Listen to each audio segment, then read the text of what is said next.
하나님의 말씀은 갈라디아서 5장 22절에서 23절까지 말씀을 함께 보시겠습니다. 갈라디아서 5장 22절, 23절 두 절 말씀만 함께 읽도록 그렇게 하겠습니다. 같이 읽겠습니다. 그러나 성령의 열매는 사랑과 기쁨과 화평과 오래 참음과 부드러움과 선함과 믿음과 온유와 절제니 이 같은 것을 대적할 법이 없느니라. 아멘. 기도하시겠습니다.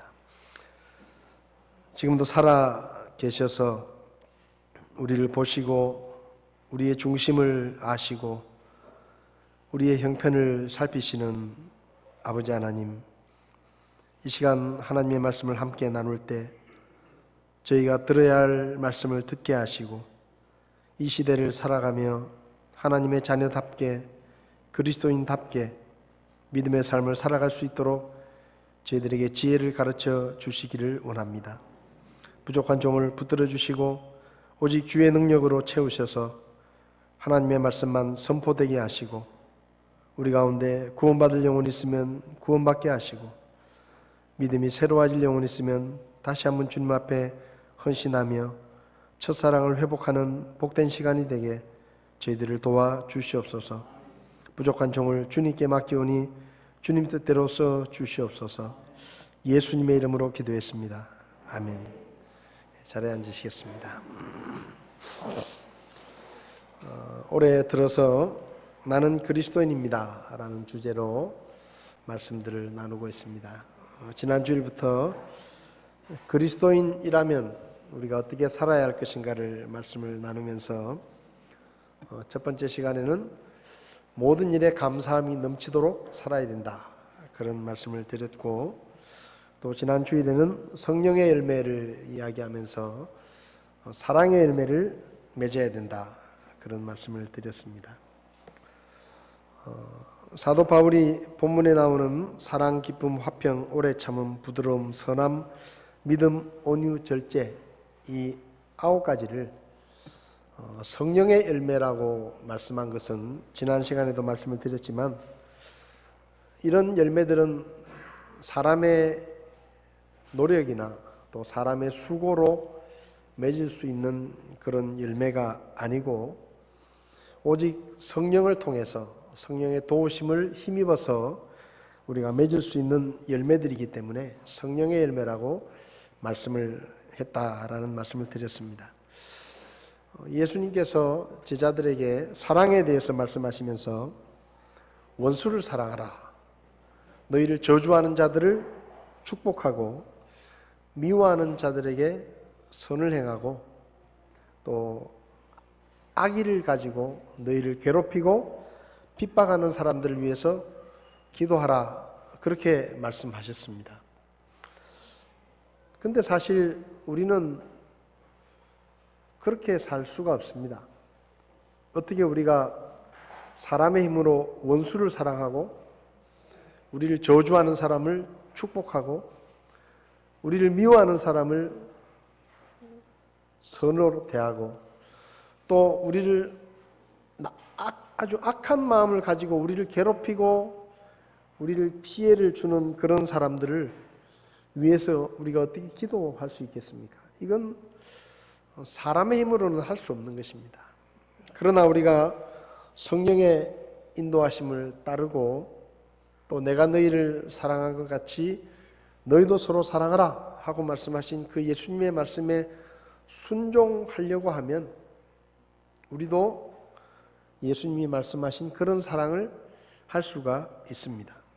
그래서 사랑의 열매는 우리의 결심이나 아니면 우리의 노력으로 맺을 수 있는 것이 아니라 우리 안에 계시는 성령님이 인도하심을 따라서 또 하나님의 말씀에 순종하려고 할 때 그런 열매를 맺을 수가 있는 것이죠.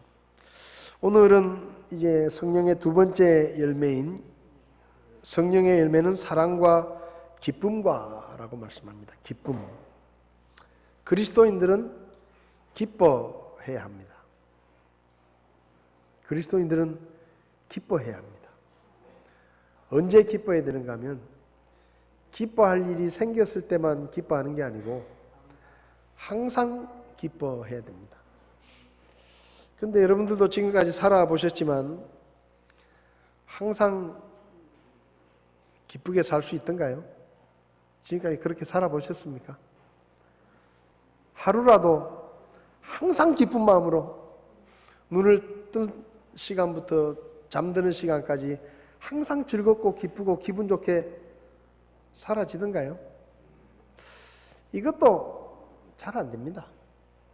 아침에 났을 때 내가 오늘은 정말로 기분 좋게 살아야 되겠다.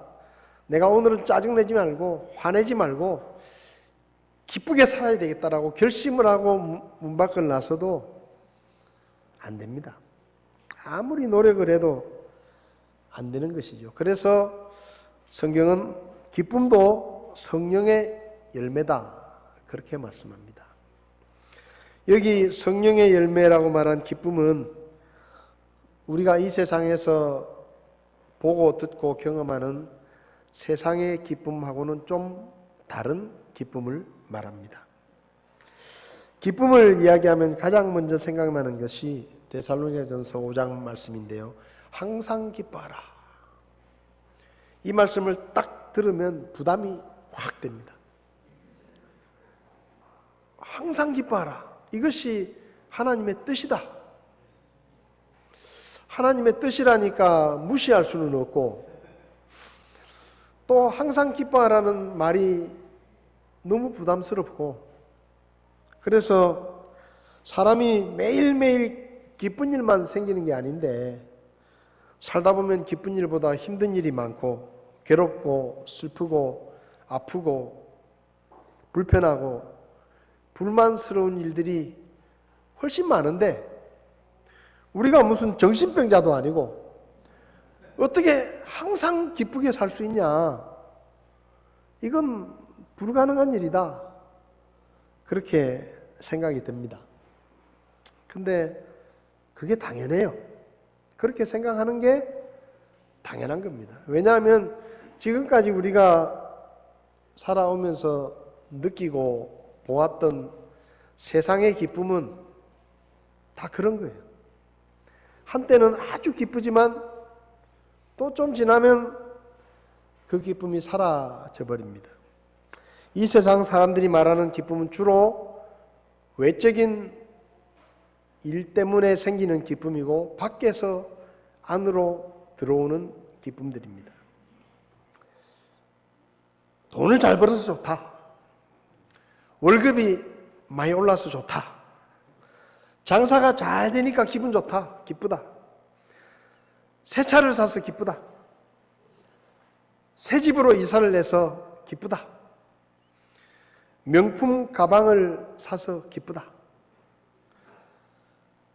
남편이 명품 옷을 선물로 줘서 기쁘다. 아들이 이번에 좋은 대학에 합격을 해서 기쁘다. 대학을 졸업한 애들이 취직하기 어려운데 우리 아들은 대기업에 덕 하고 합격을 했으니 기쁘다. 아, 오늘 점심을 잘 먹어서 기쁘다. 유럽 여행 가서 여기저기 다니면서 구경을 잘 하고 와서 기쁘다. 병으로 고생을 했는데 병이 다 나아서 기쁘다. 우리나라 축구 대표팀이 경기를 했는데 이겨서 기쁘다. 아파트를 샀는데 아파트 값이 2년 사이에 많이 올라서 기분이 좋다. 비싼 옷을 우연한 기회에 아주 싼 값에 사서 좋다. 사람들은 그렇게 말합니다. 기쁘다는 거죠. 맞아요. 기쁜 일입니다. 그런데 중요한 것은 이런 세상적인 기쁨들은 금방 변합니다. 어떻게 변하는지 아세요? 돈이 없어 죽겠다. 장사가 안 돼서 죽겠다. 아, 저놈의 차가 아무 데서나 퍼져가지고 이 고물차 고쳐서 쓰려니까 죽겠다. 내 친구는 남편한테 명품 가방을 선물 받았다는데 나는 언제 그런 명품 가방 선물 받아보나? 참 한심하다. 우리 애가 대학에 떨어져서 슬프다. 대학 졸업한 지 3년이나 됐는데 취직도 못 해가지고 속상해 죽겠다. 식당에 가서 밥을 먹었는데 그렇게 맛없는 음식을 팔려고 하면 왜 장사를 하냐? 기분 나쁘게. 오늘 점심 망쳤다. 친구가 유럽 여행 갔다 왔는데 야, 나는 언제 유럽 여행 가가지고 저렇게 마음 편하게 여행을 갔다 오냐? 아이고 내 팔자야. 먹고 살기도 힘들어 죽겠는데 병까지 들어가지고 아 죽겠다. 내 친구는 집만 사면 오른다는데 나는 집만 사면 왜 집값이 내리냐? 아 속상해 죽겠다. 난 참 복도 없다.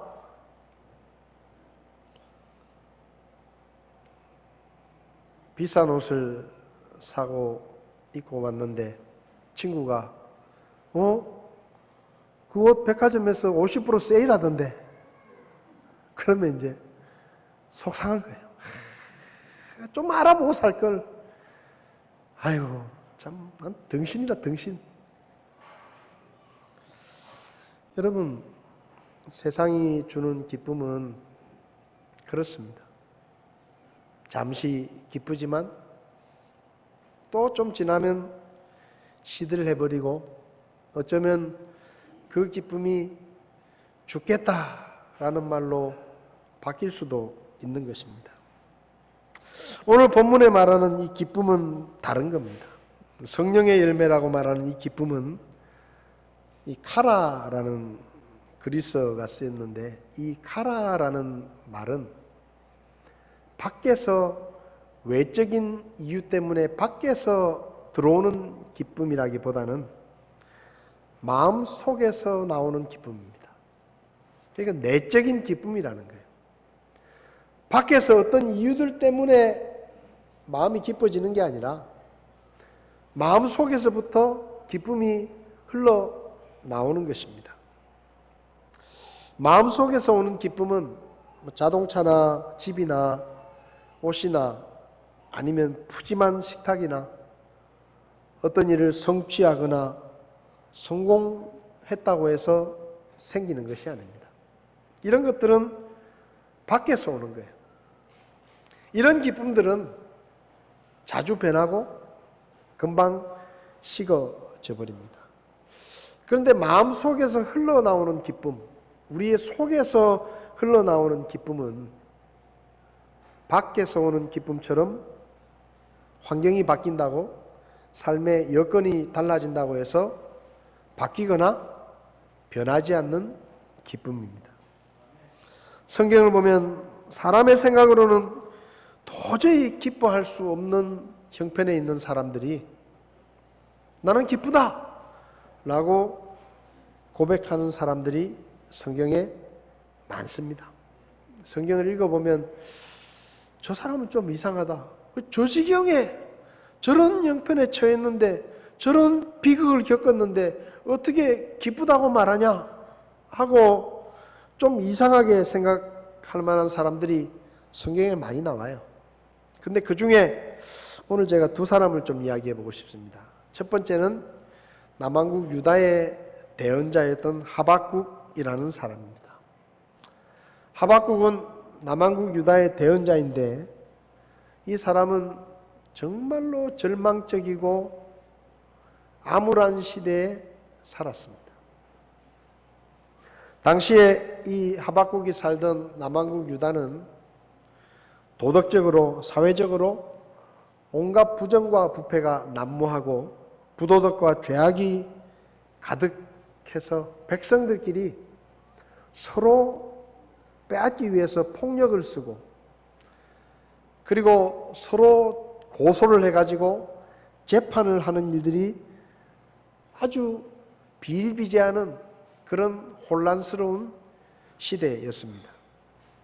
사회적으로 그랬을 뿐만 아니라 영적으로도 요시야라는 왕이 되어가지고 어쨌든 이스라엘 백성들이 우상 숭배하는 것을 좀 돌이켜서 하나님을 섬기도록 바꾸려고 정말로 애를 쓰고 노력을 많이 했는데 이 요시야 왕이 어쩐 일인지 전쟁터에 나가가지고 죽습니다.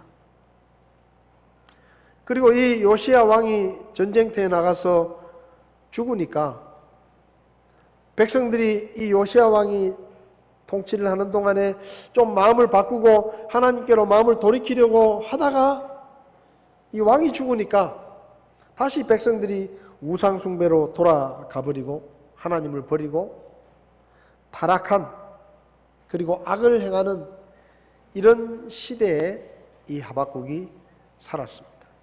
더군다나 하박국은 하나님께서 이 하박국에게 앞으로 이 남왕국 유다가 어떻게 될 것인지에 대해서 말씀을 하셨는데 남왕국 유다가 너무 타락하고 너무 악을 행하기 때문에 내가 그냥 지켜볼 수가 없어서 북쪽에 있는 바벨론이라는 나라를 일으켜서 장차 이 남왕국 유다를 쳐들어오게 하고 멸망을 시키고 남왕국 유다가 완전히 짓밟히고 황폐화되고 유다 온 땅이 이방인들에게 짓밟히는 그런 비참한 일이 일어날 것이다 하고 하박국에게 하나님이 미리 알려주셨습니다. 한마디로 말하면 온 나라의 상황이 너무 절망적이고 너무 어두운 그런 시대였습니다. 근데 이 하박국이라는 사람이 쓴 하박국서를 보면 이 하박국이라는 사람이 뭐라고 말하는가 하면 하박국 3장 17절부터 보면 비록 무화과나무가 꽃을 피우지 못하고 포도나무에 열매가 없고 올리브나무에 수고의 열매가 없고 밭이 먹을 것을 내지 아니하며 우리에서 양떼가 끊어지고 외양간에 소떼가 없을지라도 나는 여전히 주를 기뻐하며 내 구원의 하나님을 기뻐한다. 여러분 생각해 보세요. 온 나라가 부패하고 타락하고 백성들끼리 서로 다투고 싸우고 고소하고 그리고 영적으로도 하나님을 등지고 우상 숭배에 빠져 있고 하나님 보시기에 악한 일을 하고 있고 그리고 그 하나님께서 이방 나라인 바벨론을 일으켜서 남왕국 유다를 쳐들어오게 하고 남왕국 유다를 멸망시키고 온 나라가 이방인들에게 짓밟히고 백성들이 포로로 붙잡혀가고 이런 비극이 일어날 것이라고 하나님이 말씀하셨는데 하박국은 노래를 하고 있습니다. 그 노래가 무슨 노래냐? 나는 기쁘다는 거예요. 외적인 형편은 전혀 기뻐할 만한 상황이 아닙니다. 절망적입니다. 근데 하박국은 기쁘다는 거예요. 그래도 기쁘다는 겁니다. 지금은 죄악으로 나라가 망하지만 지금은 하나님의 심판을 받아서 나라가 멸망하지만 하나님은 약속하신 대로 언젠가 반드시 이스라엘 민족을 회복시키시고 그 나라를 다시 회복시키실 것이라는 것을 내가 믿기 때문에 나는 지금도 기쁘다는 거예요. 기뻐할 일이 하나도 없습니다. 그런데 하박국은 나는 주님을 인해서 기뻐한다. 그게 뭐예요? 속에서 나오는 거예요. 속에서. 밖을 볼 때는 아무것도 기뻐할 일이 없지만 내 안을 바라보면 내 속을 쳐다보면 거기 하나님께서 언젠가 약속하신 대로 이 나라를 다시 회복시키시고 하나님의 영광을 다시 회복시켜 주실 것을 내가 믿기 때문에 나는 그래도 기쁘다 이 말이에요. 초기 교회의 기초를 놓았던 사도 바울이라는 사람도 그랬습니다. 빌립보서 4장을 보면 사도 바울이 빌립보 교회 성도들에게 이렇게 말합니다. 항상 주를 기뻐하라. 내가 다시 말하노니 기뻐하라. 뭐라고요? 항상 기뻐하라. 내가 다시 말하노니 기뻐하라. 빌립보서는 4장으로 되어 있는데 104구절이 빌립보서에 있습니다. 그런데 그 빌립보서 4장에 걸쳐서 사도 바울은 기쁨이라는 말을 17번이나 씁니다. 그래서 사람들은 이 빌립보서를 기쁨의 편지다 그렇게 부릅니다. 17번이나 기뻐하라, 기쁘다, 기뻐하라 이렇게 썼다 이 말이죠. 그러면 사도 바울을 잘 모르는 사람들은 야, 그 사람이 속이 편하고 살만하니까 기뻐하라고 하지 그렇게 생각할 거예요. 근데 이 빌립보서를 기록할 때 사도 바울의 형편이 전혀 그렇지 않았습니다. 바울은 다마스쿠스로 가던 길에서 부활하신 예수님을 만나서 예수님을 믿고 구원을 받고 하나님의 명령에 순종해서 이방인들에게 복음을 전하러 전도 여행을 다녔습니다. 근데 그 사도 바울이 이방인들에게 복음을 전하러 다니던 그 전도 여행 내내 사도 바울은 하루도 편할 날이 없었습니다. 고난을 당하고 공격을 받고 암살의 위협을 당하고 감옥에 갇히고 매를 맞고 도망을 치고 이게 다였습니다. 사는 게 고생이었습니다. 고린도서 11장을 보면 사도 바울이 내가 이런 고생을 했다 하고 자기가 당한 고난들을 소개하고 있는데 고린도서 11장 23절부터 보면 그들이 그리스도의 사역자냐 내가 어리석은 자처럼 말하거니와 나는 더욱 그러하도다. 내가 수고를 더욱 넘치도록 하고 매도 지나치게 맞고 감옥에도 더 자주 갇히고 여러 번 죽을 뻔했으니 내가 유대인들로부터 마흔에서 하나 뺀 매를 5번 맞았고 3번 몽둥이로 맞고 1번 돌로 맞고 3번 파선을 당하고 한밤과 한낮을 기쁨 속에 있었고 자주 여행하면서 물들의 위험과 강도들의 위험과 내 동포로 인한 위험과 이교도들로 인한 위험과 도시에서의 위험과 광야에서의 위험과 바다에서의 위험과 거짓 형제들 가운데서 위험을 당하고 지치고 아프고 여러 번 밤을 새우고 굶주리고 목마르고 여러 번 금식하고 추위를 당하고 헐벗었다. 이렇게 말합니다. 한마디로 말하면 죽을 고생을 하면서 살았습니다. 그리고 빌립보서를 쓸 때는 로마의 죄수로 붙잡혀 와서 사형 선고를 받고 사형 집행일만 기다리는 그런 죄수의 몸이 바로 바울의 형편이었습니다. 자, 여러분 같으면 그 죽을 고생을 하고 그리고 감옥에 갇혀서 사형 집행일을 기다리는 사형수로 감옥에 갇혀 있는데 여러분은 누가 면회를 오면 무슨 말을 할 것 같습니까? 야, 힘들어 죽겠다. 야, 잠이 안 온다. 너무 힘들다. 그렇게 말할 거예요. 근데 사도 바울은 뭐라고 말하는가 하면 기뻐하라. 내가 다시 말하노니 기뻐하라. 그렇게 말합니다. 그 말은 나는 기쁘다 이 말이에요. 나는 기쁘다. 사형수가 되어 언제 죽을지 모르는 절망적인 상황인데 감옥에 갇혀있는 죄수인데 죽을 고생을 하고 살았던 그 삶의 마지막도 사형수인데 기쁘다는 거예요. 기쁘다. 어떻게 그런 말을 할 수 있겠습니까? 이게 바로 성령의 열매인 속에서 나오는 기쁨. 그 마음 속에서 나오는 기쁨이 있었기 때문에 그런 말을 할 수 있는 거예요.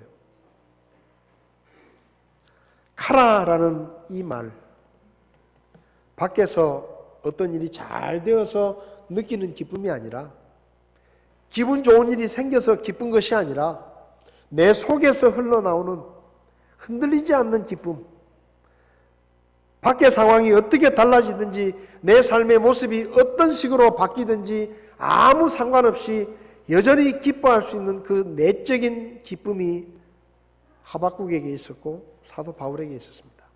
그러면 그 기쁨이 어디서 왔느냐?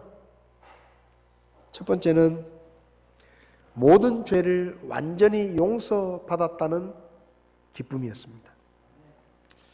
여러분, 예수 믿기 전에 우리는 절대로 용서받을 수 없는 죄인이었습니다. 어떤 흑인 아이가 수세미 같은 걸로 막 손을 문지르고 있었습니다. 손을 막 문지르는 거예요. 피가 날 때까지 문지릅니다.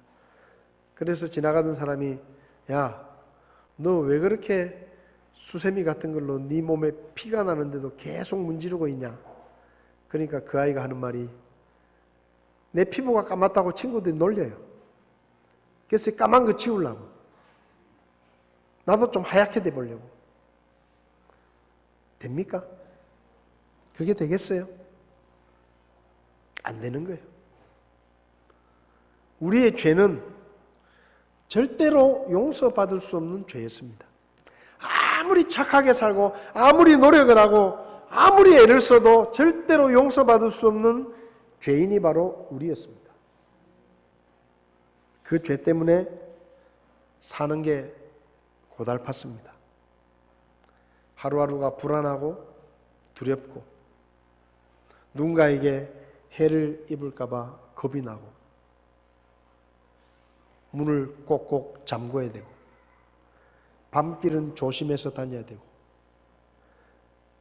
부자가 되면 담을 더 높여야 되고 돈이 많으면 경호원을 데리고 다녀야 되고 인생이 고달픕니다. 죄 때문에 그런 거예요. 죄 때문에.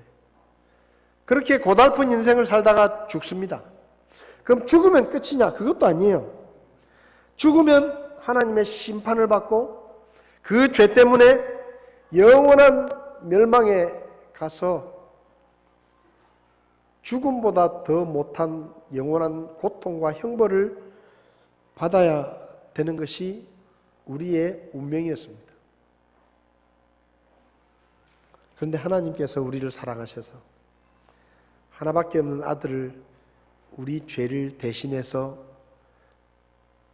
벌을 받도록 내어주셨고 그 예수님께서 이 땅에 오셔서 우리 대신에 우리가 들을 욕을 대신 들으시고 우리가 맞을 채찍을 대신 맞으시고 우리가 들어야 될 욕설들을 다 들으시고 조롱을 다 감당하시고 그리고 십자가에 달려서 사형수가 돼서 우리의 죄의 대가를 다 치르시면서 우리 대신 죽어주셨어요. 그래서 어떻게 됐느냐? 우리가 예수님 덕분에 우리의 모든 죄를 다 용서받은 겁니다. 여러분, 죄가 얼마나 무서운지 아세요? 가끔 신문을 보면 어떤 사람이 병원에 입원했다가 병원비가 없어서 치료를 받고 밤에 도망을 갔어요. 근데 한 40년이 지나가지고 그 병원에 봉투가 하나 딱 왔어요. 40년 전에 제가 그 병원에 입원했다가 치료를 받고 돈이 없어서 제가 도망을 쳤습니다. 그것 때문에 40년 동안 제 마음이 괴로웠습니다. 40년 동안 정말로 빚진 마음이었습니다. 너무너무 마음이 무거웠습니다. 그래서 40년이 지났는데 제가 병원비를 보냅니다. 여러분, 죄가 얼마나 무서운지 아세요? 자기가 지은 죄는요, 죽을 때까지 잊혀지지 않습니다. 죄를 짓고 감옥에 가잖아요. 감옥에 갔다 오면 끝나는 것 같습니까? 그렇지 않습니다. 그 죄가 얼마나 우리를 괴롭히고 우리를 얼마나 두렵게 만들고 얼마나 우리의 삶을 파괴하는지 모릅니다. 그것뿐만이 아니에요. 죽어서도 영원한 고통을 당하게 만드는 것이 죄입니다. 그런데 그 죄를 우리는 아무것도 한 게 없는데 하나님의 아들이 우리 대신 욕을 먹고 벌을 받고 십자가에서 대신 죽어 주셔서 우리의 죄를 용서받을 수 있는 길이 열린 겁니다. 그리고 우리가 그 예수님을 믿음으로 우리가 구원을 받은 거예요.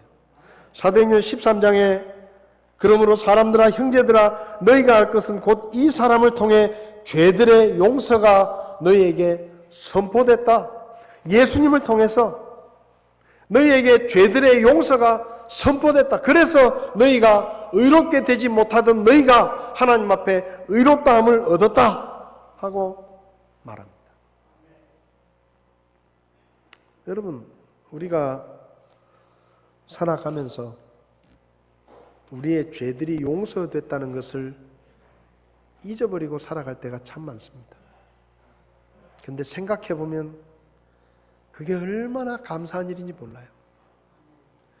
우리의 죄를 용서받지 못했다면 오늘도 우리는 죽음을 두려워하고 하나님의 심판을 두려워하고 죽어서 지옥에 갈까 봐 걱정을 하고 전전긍긍하면서 살 겁니다. 근데 예수 믿고 나서 지금 우리는 어떻습니까? 우리의 모든 죄들을 다 용서해 주셨어요. 과거에 우리가 지은 죄, 지금 우리가 살면서 짓고 있는 죄, 앞으로 우리가 이 세상을 떠날 때까지 지을 미래의 모든 죄들까지 다 하나님이 용서해 주셨습니다. 누구 때문에요? 예수님 때문에. 그리고 천만다행스러운 것은 하나님은 사람하고 달라서 예레미야 31장 34절에 내가 그들의 불법을 용서하고 다시는 그들의 죄를 기억하지 아니하리라 주가 말하노라. 여러분, 사람은 용서를 못합니다. 사람은 용서를 못해요. 사람이 할 수 있는 용서는 뭔지 아세요? 이런 겁니다. 내가 지금은 용서한다. 그러나 잊지는 않겠다. 이게 사람이 하는 용서예요. 그래서 사람들은 뭐라고 말하는지 아세요? 두 번째 잘못하면 지난번에도 그래놓고 이번에 또 그러냐? 분명히 그때 용서했어요. 분명히 그때 용서한다고 말했어요. 근데 그렇게 말해요. 왜요? 용서한 게 아니에요. 사람은 그래요. 만약에 하나님이 사람처럼 용서하신다고 하면 우리는 여전히 불안에 떨고 우리는 여전히 두려워하고 있을 겁니다. 근데 하나님은 천만다행으로 사람하고 달라요. 그래서 하나님은 한번 용서하시면 다시 기억지 않으시고 잊어버리십니다. 그래서 뭔지 아세요? 하나님 앞에서 우리가 죄를 지으면 항상 초범이에요, 초범. 너 처음 잘못했으니까 봐줄게. 또 그 다음날 또 죄를 짓잖아요. 그럼 너 처음 잘못이니까 봐줄게. 너 처음 잘못했으니까 용서해줄게. 우리의 죄를 하나님이 그렇게 용서하십니다. 기억하지 않겠다. 여러분, 그래서 우리는 하나님의 심판을 두려워하지 않고 사는 겁니다. 우리는 죽음을 두려워하지 않고 사는 거예요. 살아도 천국이고 죽어도 천국이고 우리는 죽음을 두려워하지 않고 하나님 앞에 서는 것을 무서워하지 않고 마음 편하게 기쁘게 주님을 섬길 수 있는 겁니다. 왜? 우리의 죄들이 다 용서됐으니까. 그 기쁨이 우리 안에 있는 거예요. 근데 그 기쁨을 누가 가르쳐 주시느냐? 세상은 가르쳐 주지 않습니다. 오히려 세상은 이렇게 말합니다. 야, 네가 예수 믿는다면서 또 그렇게 죄를 짓느냐? 네가 그래놓고 무슨 하나님의 자녀냐? 네가 무슨 그래놓고 천국 간다고? 오히려 세상은 우리가 잘못할 때마다 세상은 우리를 비난하고 우리의 죄책감을 들춰냅니다. 그래서 우리가 기쁨을 잃어버리게 만들죠. 그런데 우리 안에 계신 성령께서는 항상 뭐라고 말씀하십니까? 예수님 때문에 너 모든 죄를 용서받았어. 너는 다시는 죄인이 아니야. 너는 이제 하나님 앞에서 의롭다함을 얻었어. 너는 죽으면 하나님의 심판을 받지 않아. 그러니까 죄 때문에 하나님이 주신 기쁨을 잃어버리지 말고 죄 사함의 기쁨을 누리면서 하나님 앞에서 감사하면서 그렇게 살아야 돼. 그렇게 우리에게 말씀하는 거예요. 그래서 성령을 통해서 우리가 우리 안에 있는 죄 사함의 기쁨을 누릴 수가 있는 겁니다.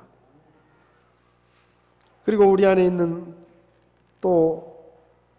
기쁨은 하나님의 자녀가 되었다는 기쁨입니다. 여러분, 하나님의 자녀가 된다는 게 무엇을 의미하는지 아세요? 왜 하나님께서 우리를 자녀라고 말씀하실까요? 로마서 8장에 너희는 다시 두려움에 이르는 속박의 영을 받지 아니하고 양자 삼으시는 영을 받았느니라. 그분을 힘입어 우리가 아바, 아버지 하고 부릅니다. 여러분, 하나님을 우리는 아버지라고 부를 수 있습니다. 우리는 그분의 아들, 딸들입니다. 요한복음 1장에 그분을 받아들인 자들, 그분의 이름을 믿는 자들에게는 다 하나님의 아들이 되는 권능을 주셨다. 저는 이 말씀을 생각할 때마다 왜 하나님께서 구원받은 성도들을 하나님의 아들, 딸이라고 말씀하시고 하나님을 아버지라 부르라고 하셨을까 생각을 해봅니다. 여러분, 인간관계 중에서 영원히 변하지 않는 관계가 뭔지 아세요? 부모-자식입니다. 부모-자식의 관계는 절대 변하지 않습니다. 부부도 헤어지면 남이 됩니다. 죽고 못 살던 친구도 떠나면 잊혀집니다. 그런데 아버지와 자식은, 부모, 자식은 아버지가 죽어도 변하지 않고 아들까지 죽어도 변하지 않습니다. 아담의 아들인 가인이 친동생 아벨을 때려 죽였습니다. 그렇지만 가인이 자기 동생을 죽였다고 해서 아담의 아들이라는 것이 변한 것이 아닙니다. 아담이 죽었습니다. 아버지가 죽어도 가인은 아담의 아들이에요. 가인이 죽었습니다. 그리고 수천 년이 지났습니다. 지금도 우리는 아담은 아버지고 가인은 아담의 아들이라고 우리는 생각하고 그렇게 말합니다. 왜 그런지 아세요? 부모 자식은 변하지 않아요. 하나님께서 우리가 예수님을 믿을 때 우리를 그저 한 사람으로 받아주신 것이 아니라 그분의 호적에 이름이 올라가는 양자로 우리를 받으셨습니다. 그리고 우리에게 말씀하십니다. 이제부터 너는 나를 아버지라 불러라. 왜 그렇게 말씀하십니까? 이제 다시는 너와 나와의 관계가 달라지지 않는다. 내가 다시는 너를 버리지 않는다. 내가 다시는 너를 떠나지 않는다. 너와 나와의 관계는 영원하다. 변하지 않는다. 그걸 우리에게 말씀하신 거예요. 여러분, 예수 믿고 나서 여러분은 여러분의 모습이 만족스러우십니까? 예수 믿고 나서 내가 그래 이 정도면 됐어. 나는 역시 하나님의 자녀야. 그렇게 뿌듯하게 여기실 만큼 여러분의 삶이 그렇게 사라지던가요? 그렇지 않습니다. 예수 믿고 나서도 잘못할 수 있고 실수할 수 있고 하나님의 마음을 아프게 할 수도 있고 우리의 모습이 때로 더럽혀질 때도 있고 마음은 정말 하나님 뜻대로 살고 싶은데 그렇지 못할 때도 있어요. 그때 정말 다행스러운 게 뭔지 아세요? 하나님께서 절대 이렇게 말씀하시지 않는 겁니다. 야, 나 정말 실망이다. 네가 그럴 줄 몰랐다. 그때는 괜찮아 보였는데 지금 정말 실망이다. 너 내 아들 아니다. 여러분, 사람은요 양자로 입양을 했다가 마음에 안 들면 파양을 합니다. 다시 옛날로 돌아갑니다. 내가 양자로 입양을 했는데 네가 하는 꼴이 마음에 안 들어서 네가 하는 짓이 마음에 안 들어서 나 안 할래 하고 다시 옛날로 돌아가요. 파양을 해요. 이제부터 넌 나 아버지라 부르지 마. 남남이야. 사람은 그래요. 근데 하나님은 그렇게 하지 않으십니다.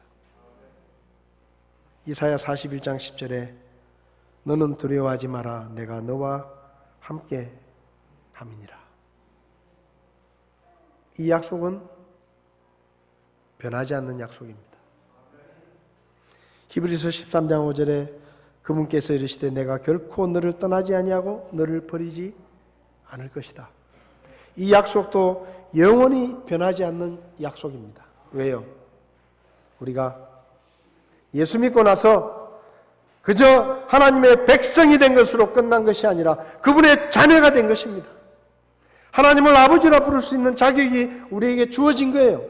여러분, 이것은 구약시대 때 아브라함에게도 주어지지 않았고 다윗에게도 주어지지 않았고 모세에게도 주어지지 않았던 특권입니다.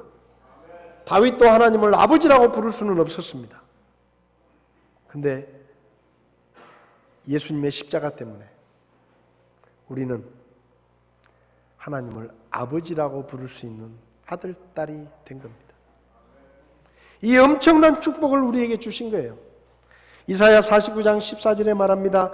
그러나 시온은 이르기를 주께서 나를 버리셨으며 내 주께서 나를 잊으셨다 하였거니와 여인이 자기의 젖먹는 자식을 잊을 수 있겠으며 자기 태에서 난 아들을 불쌍히 여기지 않을 수 있겠느냐. 참으로 그들은 혹시 잊을지라도 나는 너를 잊지 아니하리라. 무슨 말이에요?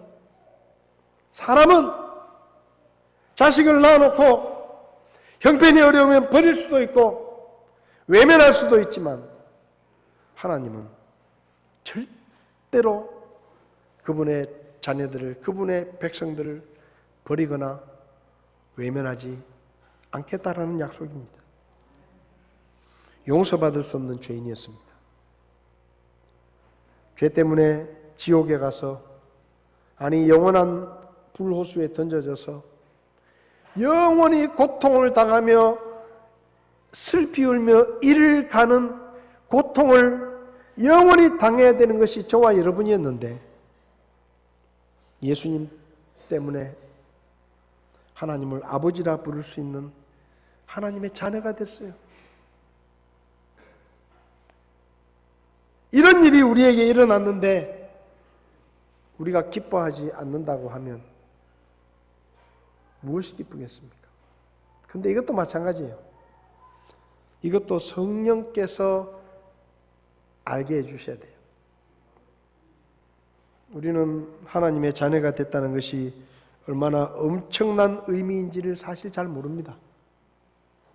왜요? 이 세상에 사는 동안에는 별 차이 없거든요. 이 세상에 사는 동안에는 예수 믿는 나나 예수 안 믿는 내 친구나 별 차이 없어요. 어쩌면 예수 안 믿는 내 친구가 더 잘 먹고 잘 살아. 나는 믿음 때문에 정직하게 살아야 되니까 오히려 손해를 보고 오히려 사는 것이 더 어려울 수 있어요. 나보다 더 독한 나쁜 짓 많이 하는 사람들이 더 잘 살아. 나는 하나님의 자녀인데. 그래서 이 세상에 사는 동안에는 별로 표시가 안 나요. 하나님의 자녀인 나와 하나님의 자녀가 아닌 사람들과 별 차이 없는 것처럼 보이지만 죽고 나면 하늘과 땅의 차이가 생기는 겁니다. 근데 그걸 우리가 별로 생각 안 해요. 그래서 누가 가르쳐 주시느냐? 성령께서 우리 안에서 계속 가르쳐 주시는 거예요. 네가 하나님의 자녀야. 이 세상에서는 별 차이 없는 것 같지? 그렇지만 죽으면 너와 안 믿는 사람은 하늘과 땅 차이가 나고, 너는 얼마나 영광스러운 사람이 되고 너는 얼마나 하나님의 큰 축복을 받는지 그걸 알고 살아야 돼. 성령께서 계속 말씀하십니다. 성령을 통해서 우리 안에 속에서 흘러나오는 기쁨이 넘쳐나는 거예요. 그리고 하나님의 나라인 천국 백성이 되었다는 기쁨이 우리 안에 있습니다. 우리가 예수님을 믿을 때 하나님의 자녀가 됩니다. 로마서 8장은 자녀이면 상속자다 그랬어요. 하나님의 재산을 물려받을 수 있는 상속자가 된 겁니다. 사실은요, 우리는 용서받을 수 없는 죄를 용서받은 것만 해도 백골난망이에요. 백골난망. 그런데 거기다가 보너스로 하나님의 자녀를 삼아 주셨어요. 근데 그 자녀가 그냥 자녀가 아니에요. 어마어마한 상속 재산이 붙어 있는 자녀예요. 보통 아버지가 아니에요. 노점상하는 아버지가 우리를 양자로 들인 게 아니에요. 네? 그저 겨우 먹고 사는 아버지가 우리를 양자로 들인 게 아닙니다. 수천억 대 재벌이 우리를 양자로 들인 게 아니에요. 이 천지 만물을 창조하시고 이 모든 것을 가지신 하나님께서 우리를 아들로 입양하신 겁니다. 그래서 우리는 하나님의 나라를 상속받습니다. 구원받은 우리가 죽으면 몸은 땅에 묻히지만 우리 영혼은 셋째 하늘에 있는 낙원으로 갑니다. 낙원에서 잠시 있다가 예수님이 공중에 재림하실 때 같이 옵니다. 같이 오면 우리의 땅 속에 묻혔던 몸이 부활을 해가지고 완전한 몸으로 바뀌어서 우리의 영혼과 우리의 완전한 몸이 다시 결합을 해서 완전체가 됩니다. 그리고 공중에서 7년 동안 잔치를 하죠. 그 잔치가 끝나면 예수님과 함께 이 땅에 내려와서 천년 왕국 동안 예수님과 함께 다스립니다. 그리고 이 세상이 끝날 때 이 땅과 이 하늘이 다 없어지고 새로운 땅과 새 하늘이 생기면 그 새 땅의 하늘로부터 새 예루살렘 성이 내려옵니다. 그리고 그 새 예루살렘 성이 새로운 땅에 내려오면 우리는 완전한 몸을 가지고 그 성에 들어가서 예수님과 함께 영원히 삽니다. 그게 소위 말하면 천국입니다. 영생 복락을 누립니다. 누가요? 우리가. 왜요? 하나님의 아들이니까. 그분의 나라인 하나님의 나라에 들어가서 그분의 나라를 상속받고 그분의 나라에서 우리를 위해 목숨을 내놓으실 만큼 우리를 사랑하셨던 그 주님을 만나서 함께 지내고 함께 살면서 영원한 영생 복락을 누립니다. 그게 우리예요. 여러분, 아이고 나는 복도 없어가지고 이놈의 세상에 땅도 한 평 없다. 집도 한 칸 없다. 그 억울하게 생각하지 마세요. 집 300채 가진 사람도 죽어요. 죽을 때 한 채도 못 가져가요. 근데 우리에게는 상속받을 하나님의 나라가 있습니다. 하나님 나라에 우리가 거할 집이 있습니다. 하나님 나라에 우리가 누릴 수많은 축복들이 그곳에 있습니다. 우리가 거기 간다고요. 오늘 설교 되게 어렵네요. 감동을 별로 안 하시는 것 같아요.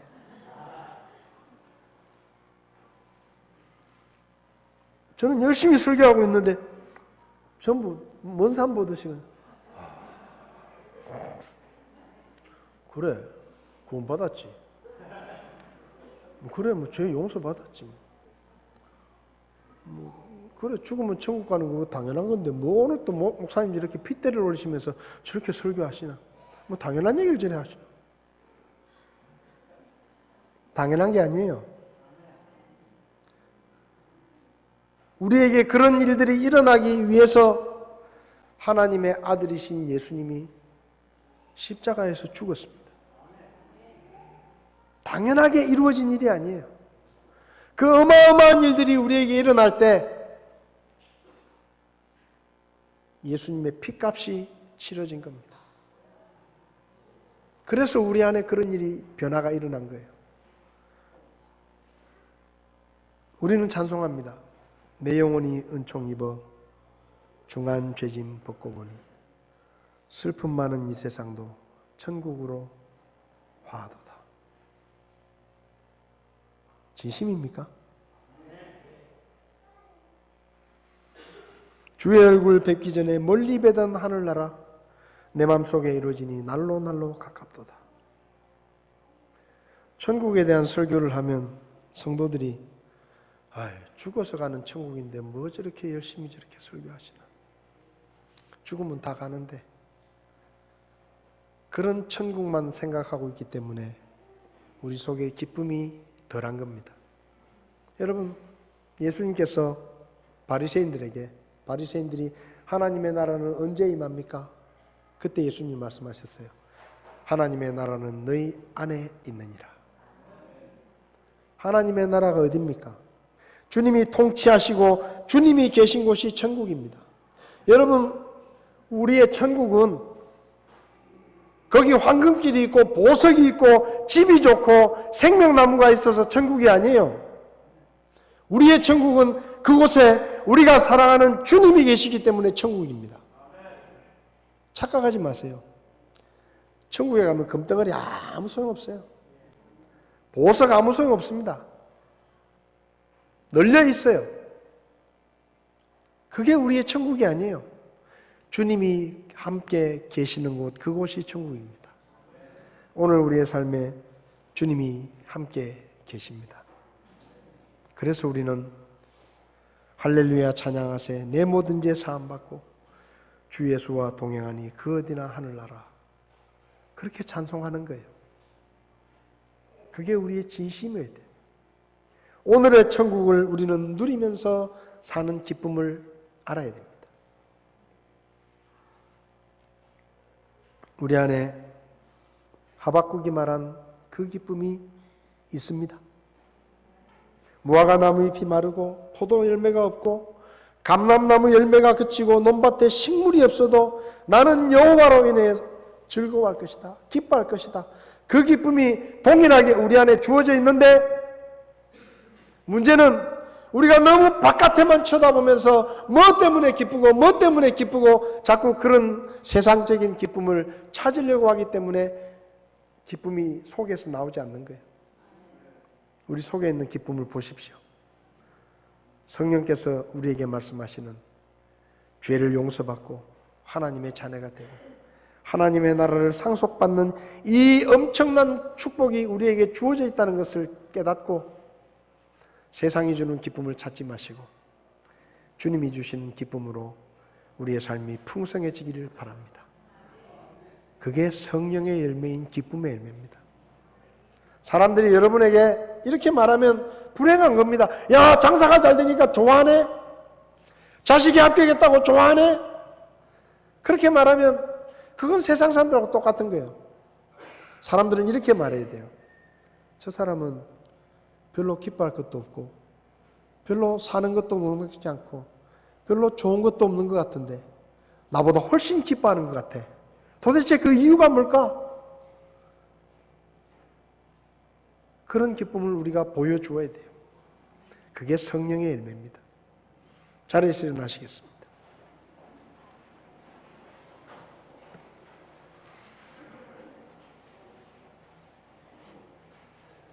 오늘 설교가 되게 힘들어요. 별로 안 기쁘신 것 같아.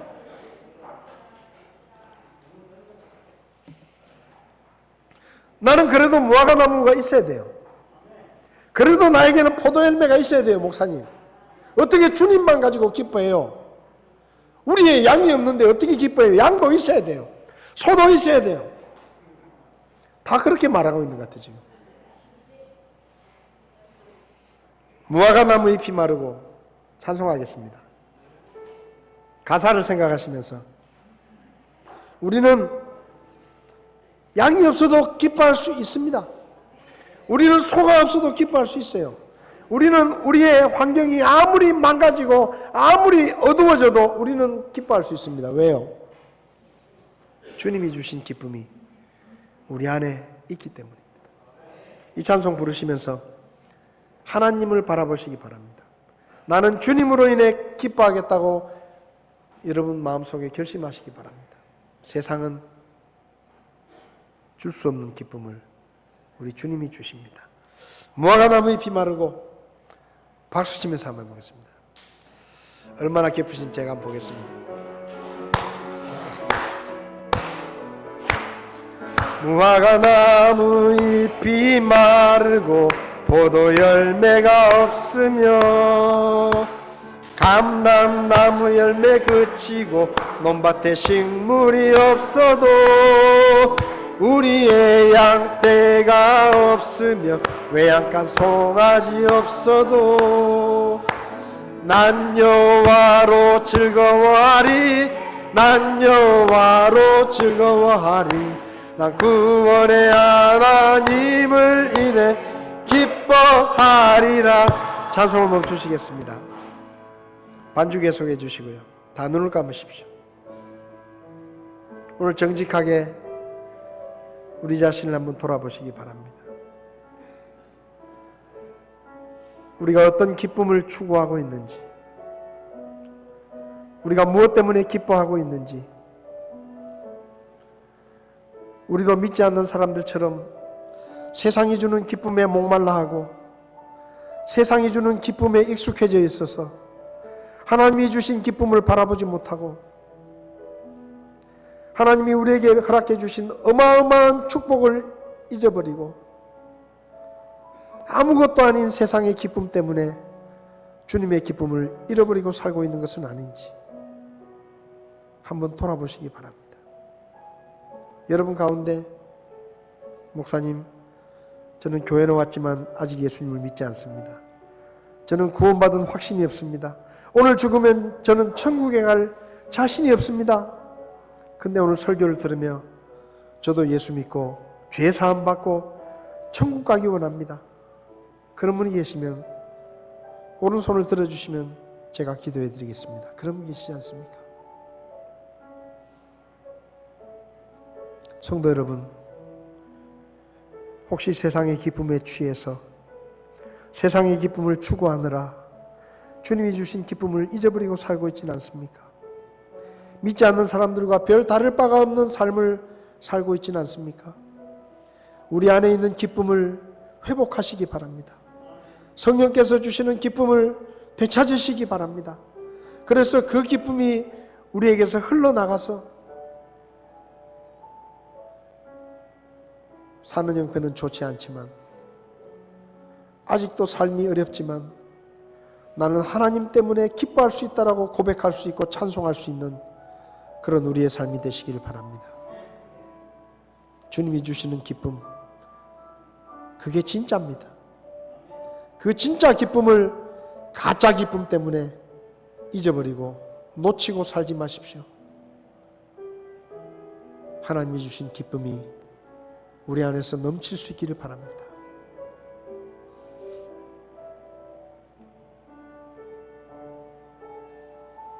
고마우신 주님, 용서받을 수 없는 죄인이었는데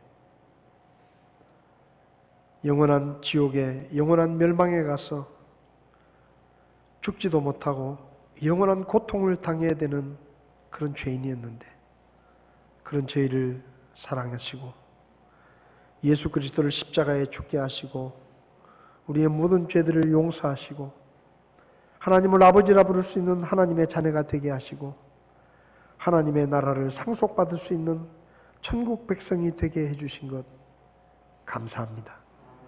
이 은혜와 이 기쁨을 잊어버리지 않게 하시고 세상에 아무것도 아닌 기쁨 때문에 거기 눈이 팔려서 하나님이 주신 이 어마어마한 기쁨을 잊어버리고 살지 않도록 저희를 도와주시옵소서. 썩어질 것들로 기뻐하지 않게 하시고 영원히 흔들리지 않는 하나님의 나라와 구원의 확신 가운데 기쁨을 누리며 살아가는 우리 모두가 되게 도와주시옵소서. 그래서 우리의 삶에 성령의 열매인 기쁨의 열매가 날마다 풍성하게 맺힐 수 있도록 저희를 도와주시옵소서. 우리에게 기쁨을 주신 예수님의 이름으로 기도했습니다. 아멘.